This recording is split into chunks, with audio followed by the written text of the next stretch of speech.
Movie cinema తరహాలో గంజాయి అక్రమ రవాణా చేసిన ఘటన హైదరాబాద్లోని అబ్దుల్లాపూర్ మెట్లో చోటు చేసుకుంది. లారీలో పైన సిమెంట్ బ్యాగులతో కింద గంజాయి పెట్టి తరలిస్తున్న ముఠాను Maheshwaram SOT team Abdullapurmet law and order పోలీసులు అరెస్టు చేశారు. రాజస్థాన్ రాష్ట్రానికి చెందిన విక్రమ్ వైష్ణయ్ అనే వ్యక్తి లారీలో ఒడిశా నుంచి రాజస్థాన్కు గంజాయి తరలిస్తున్నాడని పక్కర్ సమాచారంతో అరెస్టు చేశామని రాచకొండ కమిషనర్ సుధీర్ బాబు తెలిపారు. లారీలో డోర్ ఓపెన్ చేసిన వెంటనే సిమెంట్ బ్యాగులు కనపడే విధంగా వెనకాల గంజాయి పెట్టుకుని తరలిస్తున్నారన్నారు.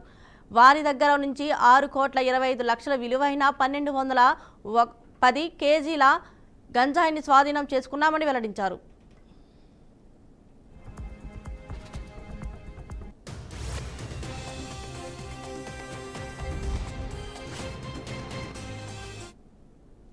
ఒక మంచి ఇంటర్స్టేట్ గ్యాంగ్ను పట్టుకోవడం జరిగింది.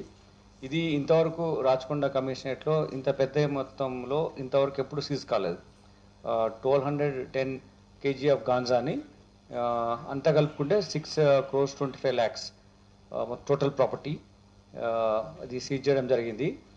దీంట్లో ఇప్పుడు రాజస్థాన్ నుంచి బయలుదేరి మల్కాన్గిరి ఒడిశాకి వెళ్ళి అక్కడ నుంచి మళ్ళీ రాజస్థాన్కు తరలిస్తున్నారు దీన్ని వయా హైదరాబాద్. దీంట్లో తరలించే సమయంలో మనము చాలా రోజుల నుంచి గాంజా మనం హైదరాబాద్